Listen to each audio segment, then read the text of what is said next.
Captain Vactor's log, stardate 100269.72. Lower Decks is continuing to pick up steam as we begin Season 3. I'm very pleased that Captain Shoff has decided to set aside his animation bias and join me for these reviews. There's nothing I enjoy more than talking animated Trek with my boy, Captain Shoff. Oh, wait.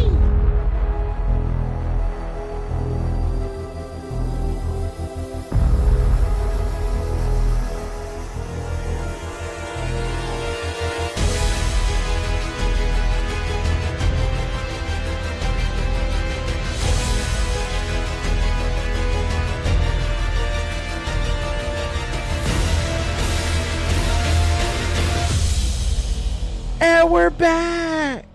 Another episode of TREKnological Podcast, a Star Trek shakedown, a short-form podcast hosted by two hard-working dads who love to talk Trek. I am Captain Vactor, and with me each week, side by side, in our co-captain's chair on the bridge of the USS TREKnological is Captain Shoff. Captain Shoff, how you doing? Hey, I'm doing really good. How you doing, Captain Vactor?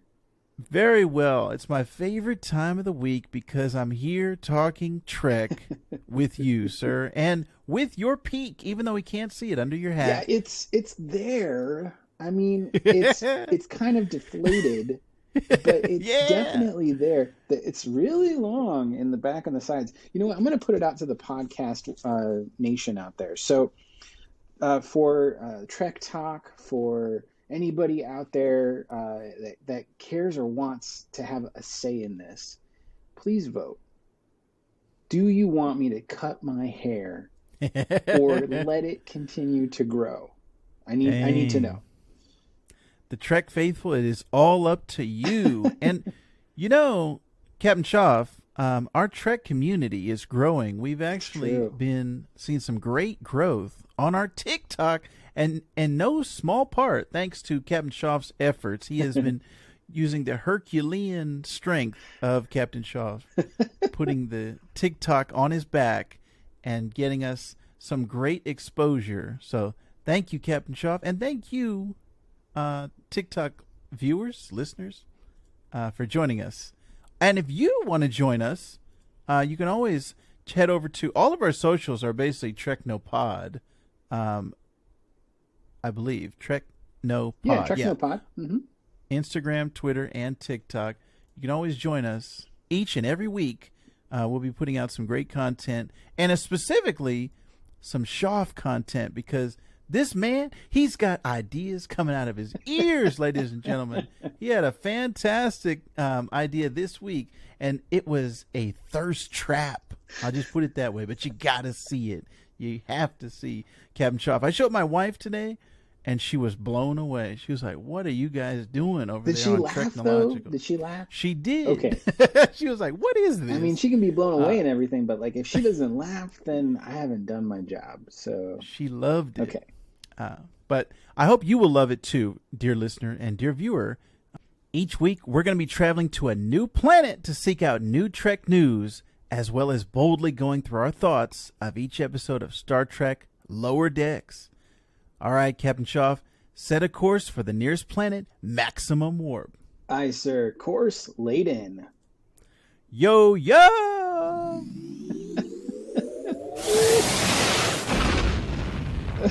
What was your inspiration for that one? That was actually a line from this week's episode of Lower Decks, said by Jerry O'Connell. Okay. It was when, for telling them to come into his quarters, he went, yo, yo. Yo, yo. I thought that was funny. Okay. All right, Captain Shoff, let's scan the planet's surface for any sign of Trek news. I found some Trek news, Captain Vactor. Yeah. Thank you, Captain Shoff.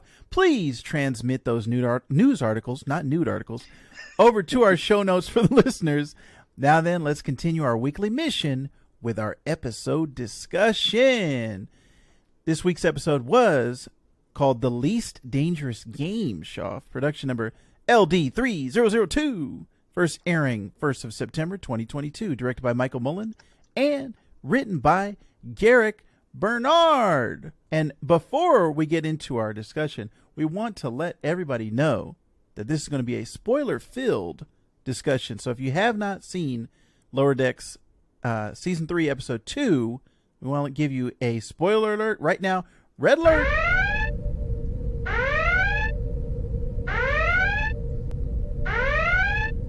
The longest red alert in the history of Starfleet. But let's give our listeners a little synopsis, Shoff. On a tropical paradise planet, Mariner questions Commander Ransom on how he structures his away team.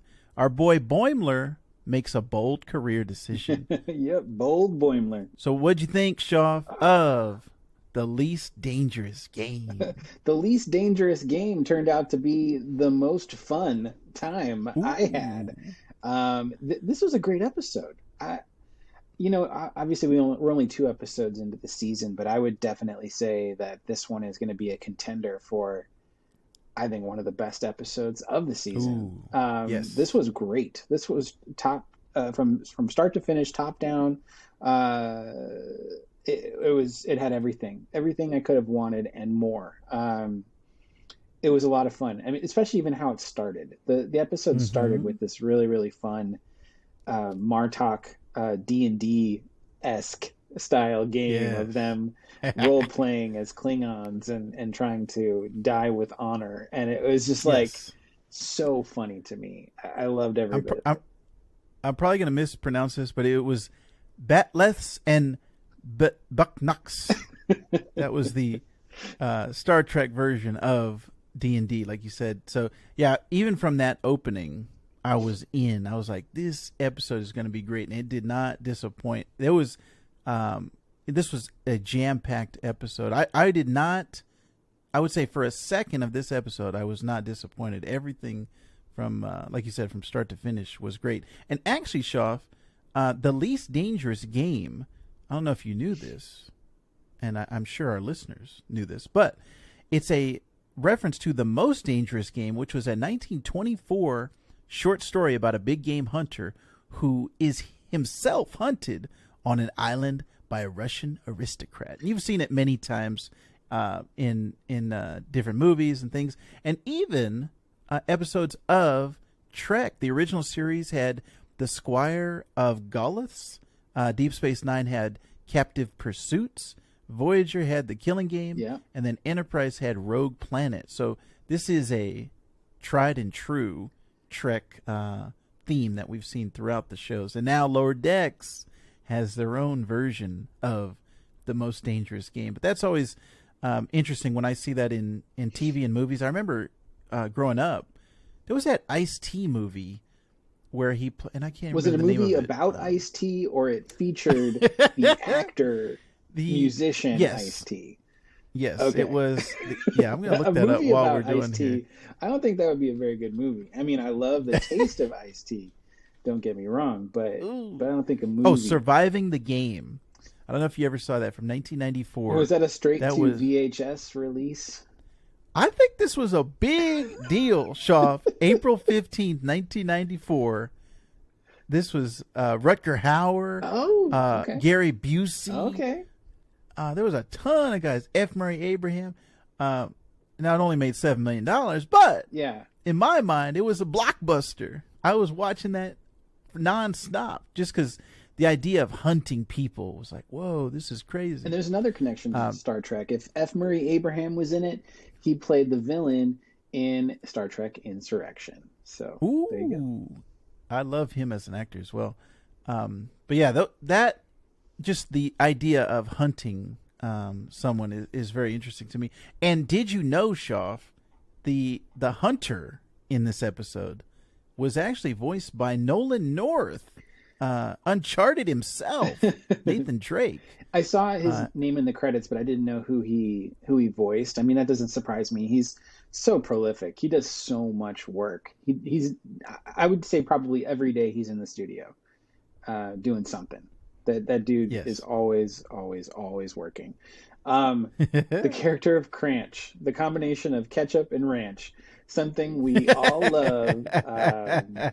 I definitely enjoy myself a fair amount of Cranch when I can get my hands on it. So that was funny to me, his name. And I was worried that aspect of the episode would kind of be the part that fell flat for me, but it didn't. It was Mm. still very entertaining, and a lot of like places revisited. I loved the bit about Cranch being into brunch and mimosas with the captain. Like that was just so funny to me. Yeah. Um, they obviously have a moment where they revisit the beluga whales, and they're like talking, of course. And I remember in a previous episode, I feel like it was the second season, they were very, very eager to get, um, was it Rutherford? That Very eager sounds to about get right. one of the lower deckers into the water. Yes. Yes. I mean, like in a very, very, very eager way. Speaking of And that's eager, what oh, go ahead.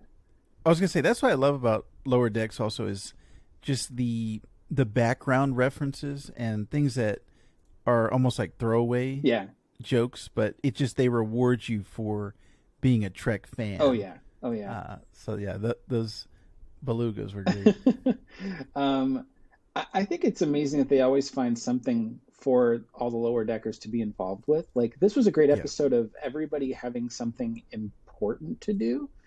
Right. Um, like obviously Rutherford was on the away mission, down on this paradise planet, and he's engaging with the locals who kiss instead of shake hands, and Not showing his navel Ed. right away. Okay, yeah, I kind of want to call this particular podcast episode the one with the belly buttons.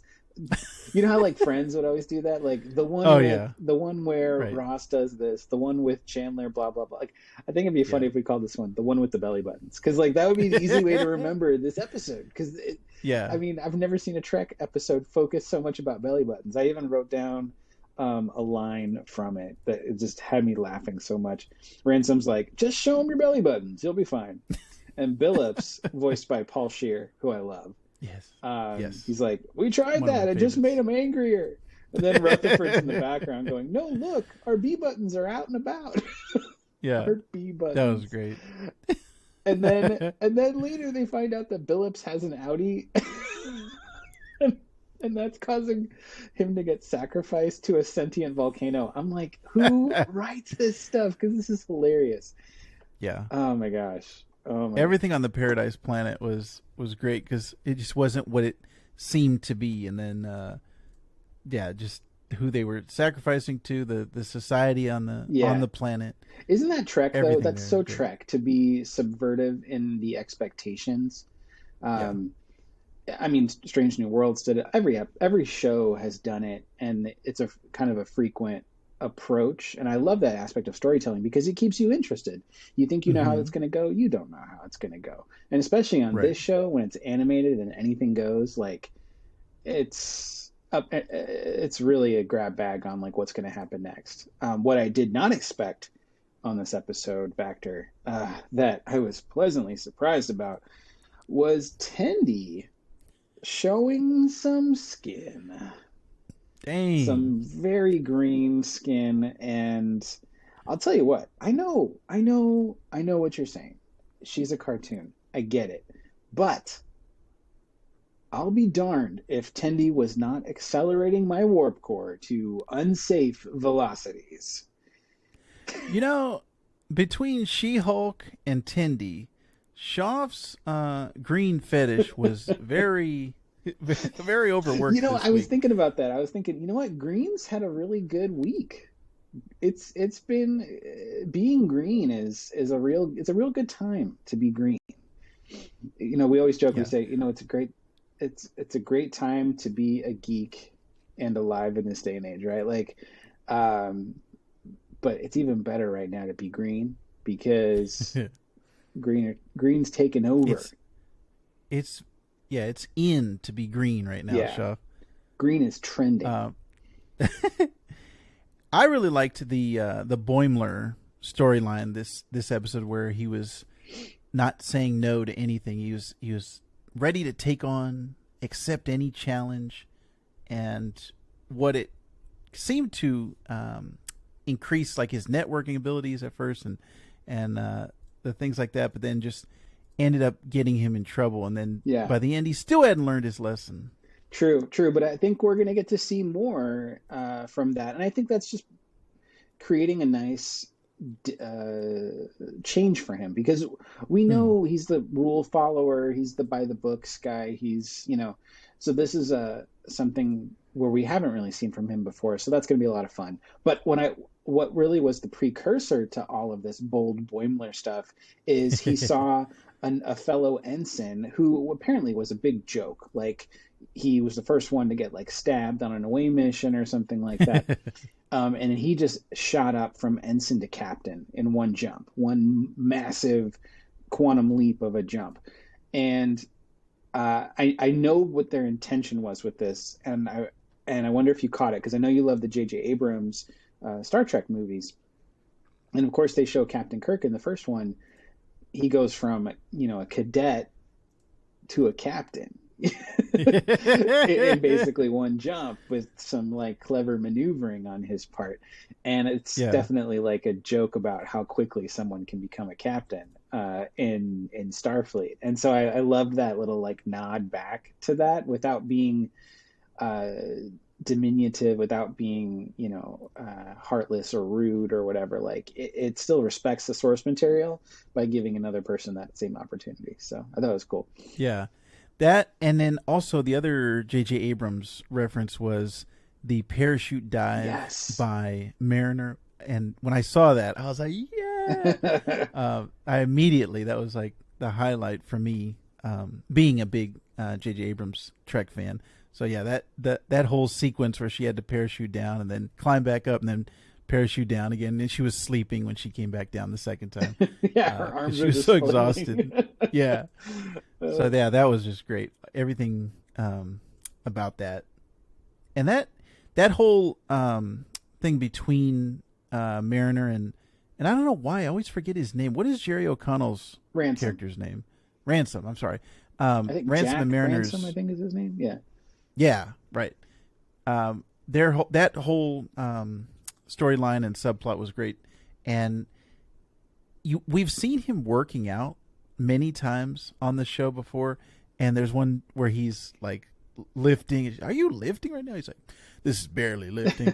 But this episode, it comes in handy. Yeah, actually, his physique and his working out is basically what saves them, Shoff. It's the catalyst to them being saved.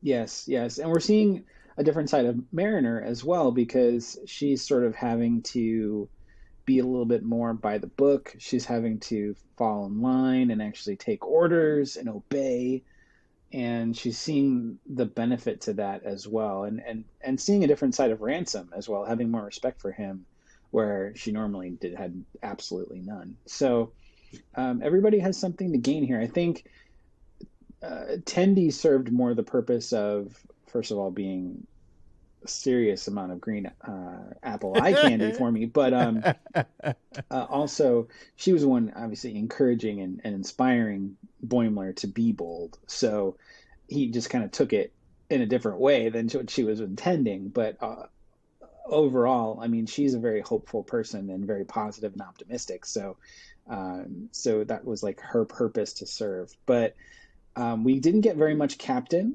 Freeman, very little, just a brief passing in a hallway. And then the rest of the bridge crew, like we saw, oh man, for me, I haven't grabbed onto the names as well yet, because it's still kind of a fresh show for me. Way. But yeah, we haven't really seen as much. What's weird to me is that Billups has basically been in like almost every episode. But he's not considered a series regular, and I'm like, just make Paul Scheer a series regular. Like, what are you waiting for here? This is 3 seasons in. I thought he was too. Like, because he'll disappear for a couple episodes, and then when he shows up again, it's like, oh man, he's one of my favorite characters. Yeah.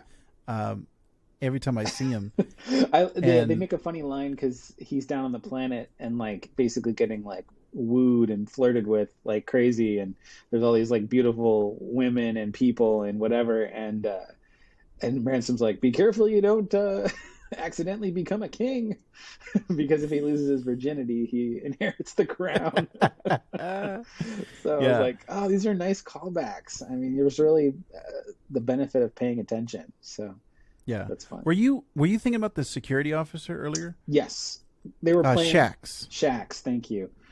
They were playing, and I don't remember the name of the game, but they were Yeah, playing some that type of sport, and you've seen it on TNG before as well. Yeah, it's 10 p.m. For our listeners. Just so you know, it's 10 p.m. I'm running on like maybe 4 hours of sleep. Spring Ball, Spring Ball, thank you.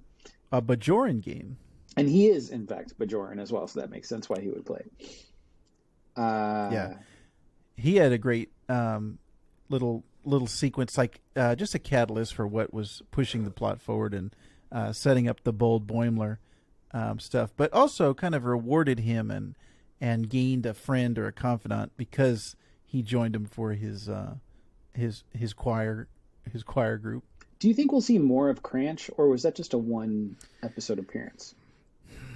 I think, I would like to see more, but I think the way that he was written and the way that we interacted with him, I don't think we will. I think this is going to be a one shot. Okay. And Nolan North does that in a lot of characters. He'll have these one shot characters. I don't see him getting a lot of repeat roles, and sometimes he'll just even be a background character. This was like a more of a major character in this episode. Okay. So I don't think we'll see him again. Gotcha. But I liked him. Like you said, Cranch, even the name was great. It was a great episode. I really loved it. Yeah. If the rest of the season is anything on par with this, I mean, we're going to have a great time. Yeah, I think this one is, like you said, a contender for... Actually, this is, of the 2 episodes we've seen so far, Shoff, this is my favorite episode of the season. Yeah. For sure. There was a notable quote that I really liked, which was, "They're not elevators, they're orbital lifts." I just thought that was funny. So, and the way that he can then eventually just calls them elevators before the end of the episode, yeah. Like he's like, I can't. He's like, I want to give it its the right name, but I can't do it because you're right, they're just freaking elevators. So like that was funny. Yeah, that was definitely a very notable quote. I like that. Excellent. So I was very pleased with this episode. Shoff was as well. Hopefully you, listener, enjoyed, or viewer, if you're watching on YouTube, you enjoyed it as well. But before we wrap up this episode, we want to, as I said at the beginning, we are 2 very busy dads in the universe. And we have a new segment this season on TREKnological called Boldly Daddying, where we talk about kind of a story or a lesson that we learned from the past week as dads to our young children. So, Shoff, why don't you kick it off this week? What happened in the world of the Shoff family? Well, it's been a very busy week. I would say within about a month ago, I started a new role within my company, and it's got me working extra hard as a result. Because I'm trying to get myself to the right level. I've got to perform. I've got to prove myself, kind of a thing. So I've been very focused on that during the day, but it's hard because I have a 2-year-old and a 4-month-old, and I work from home 100%. So I'm in the thick of it, and we don't have any other support. It's myself and my wife and our 2 kids. We don't have a nanny. We don't have daycare. We don't have, there's no grandparents in anywhere near vicinity. We moved to Washington. My parents live in Arizona. There's no other relatives anywhere near us. We're just now beginning to make some friends in the area. So we have no support. And that can be a challenge because when you're in the thick of it and there's no breaks, like it wears on you. And definitely I've been experiencing that, but that's just the context of what for this week. There's a quote that I came across, and I've heard this before many times, but it kind of stuck with me this week as relevant. So I'm going to read it to you. It's a quote by Jordan Peterson. You've probably seen it on TikTok or Instagram or wherever you get your short form content. But the quote goes like this: "You have little kids for 4 years, and if you miss it, it's done. That's it. So you got to know that. it's, lots of things in life you don't get to do more than once. Now, obviously, you can have more than one child, but all I'm saying is that period between 0 and 4 and 0 and 5, there's something about it that's really, it's like a peak experience in life. It isn't much of your life. You might think it is. You might think of it as a long time, but it's not that long. 4 years goes by so fast, you can't believe it. And if you miss it, it's gone. So you miss it at your peril and you don't get it back. Now, there's a lot of other stuff that this guy has said, more controversial, but this is the heart of what I wanted to talk about, which is I know I've experienced this where I get distracted with other things competing in my mind, but I need to learn to put the phone down. I need to learn to turn off the computer, to turn off the TV, to stop playing the video games or whatever. Like, I'm not saying I'm not an attentive parent. I am, but I could be better. We all could be better. Whatever version of ourselves we are, we could be better. And so for me, it's the humbling experience and lesson of I need to do a better job of being present for my children during these formative years, because I won't get them back. This is it. I mean, obviously, they're still my kids after age 4. They're still my kids after age 5, and they're still young, and I can still, have great experiences. But I mean, so much happens between 0 and 4 and 0 and 5, and the most learning, the most development, and so I want to endeavor to be better in that regard. So if any other dads out there, and maybe, Captain Vactor, if you want to touch on it, you're welcome to. But if any other dads are experiencing that, just take a moment and recognize where you might be spending your time that's not in the vein of what you're doing for your family, and how you're showing up and being present in the moment with your family. Then this might be helpful for you. So yeah, that's my thing, is just recognizing that I've had my phone in my pocket too much, and I pull it out too much, and I need to just put it in another That's a room, great so I insight. can focus That's a on, great point. on just I being in the moment. actually have experienced that So. as well. And actually, I also find it interesting, like you said, that time period is such a important period in a child's life. And my stepfather-in-law, or my father-in-law, I'm sorry, he pointed out it's amazing that we have experienced so much with my son, but he will never remember it. Like, there's so many experiences that he's had, and he's about 1.5 as we record this, but they exist in our memories, and he will just have pictures and videos to look back on. But this time period where they're learning so much, and from year to year, it is so important, and it just multiplies. Versus us as adults, the years are not, as formative. But for children, these are, seminal years. These are the years when they learn so much about the world and about life. And so, yeah, it is very important that we take that time, because we are the caregivers. We are the ones who are responsible for these time periods. So I definitely like that quote that you picked out there, Shoff, and I am right there with you 100%. And it's also something that I think about, every day as well. Of my son during this time period, spending as much time with him as possible, and the time where your son actually wants to be with you and spend time with you is important, because I know when he gets older, he's going to want to be with his friends. He's not going to want necessarily to spend as much time with dad or mom. So I'm also trying to cherish these days as well, and take each day as it comes, and not overlook, the time that I have with him. So yeah, that's 100%. I agree with.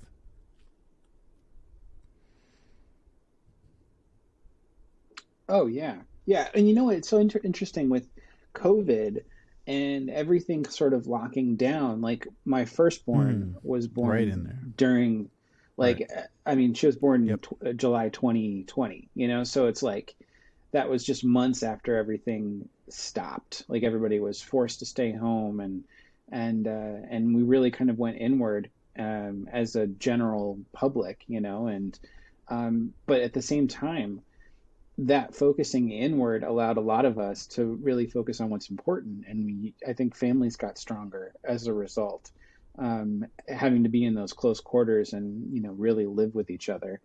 Um, and I know Mm, that I've yeah. gotten a heck of a lot more Right. time as a father to my kids than my dad had with me because he was always at work somewhere. He wasn't Mm, home working. He didn't have that luxury that to do that. So I wouldn't see him until the evenings, and that was if he got home before I went to bed. And we would obviously have dinners as much as he was home for it, but he worked a lot of long hours, and so like I'm glad that my kids get the opportunity to see me on a daily basis, on an hourly basis, all day yes. long, Well said, because Shav. that's something that this This generation week gets that other in the Vactor generations did not. household, my parents came to visit and Thank you. specifically to see my son and spend more time with him. Sure. And to see you too, and to see you too. Oh, and time out. Quick shout out to Vactor's parents because they are super duper supportive of this podcast. So thank you so much. I consider you both to be my surrogate parents, if you will. Um, just thank you for all the support, and thank you for creating this awesome Yeah, captain that is right in front they of me that I get really to do do this enjoy this fun podcast with each podcast week. and are very supportive of the things that I do and my endeavors. So thank you, mom and dad. But they came specifically to see my son and spend some time with him. So we had a good couple days enjoying the Arizona 112-degree heat and getting ice cream and different treats for my son. At Whew. first, he was actually kind of scared of them because he hadn't seen them since he was 6 months old, so he didn't have any memories of them. But once he was around them and spent more time with them, when my mom was leaving, he went and grabbed her leg, and my wife Candy got a picture of it. So that was a great moment, and he was clinging on to my dad the whole time. Aw. But specifically for my mom, it was kind of a breakthrough moment because he had been kind of scared of her when she first came up to him. She kind of rubbed his head, and he was like, "Whoa, who is this?" So that was a great time this week in my dadding. So shout out to my parents.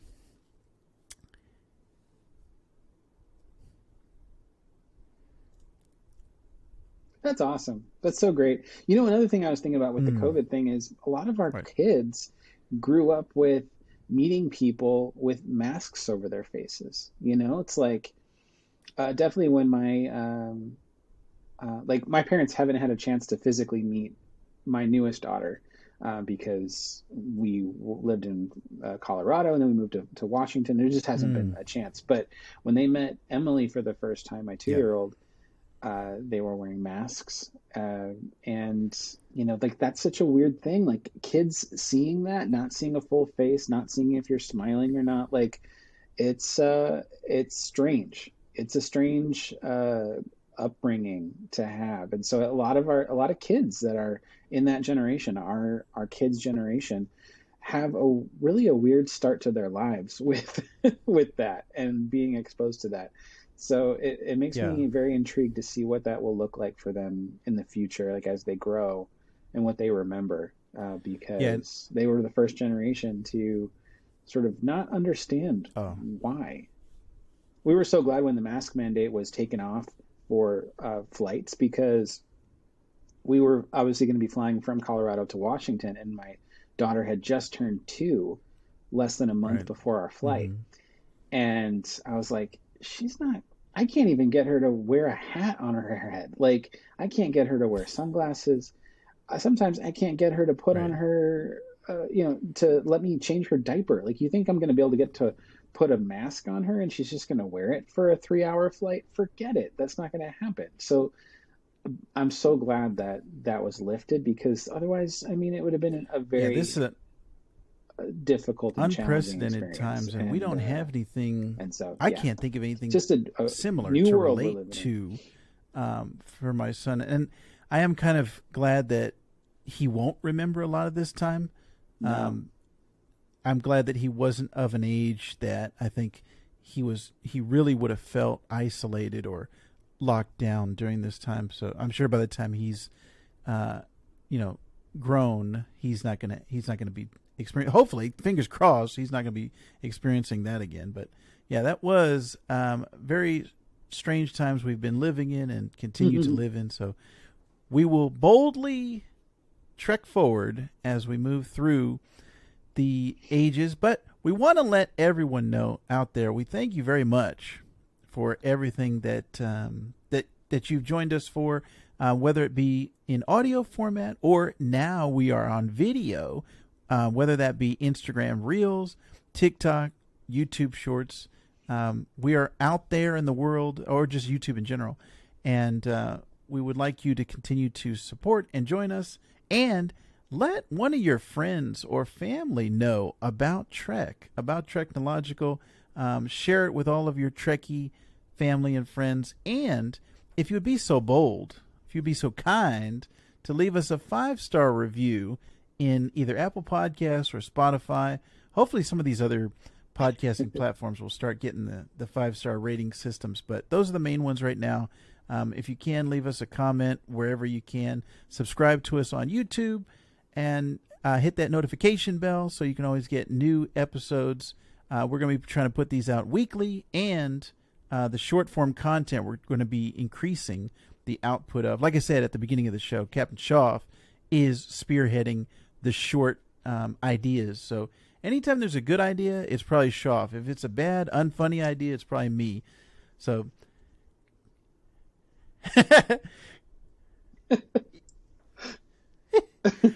Yeah, let's go with that. That'll protect me and my efforts.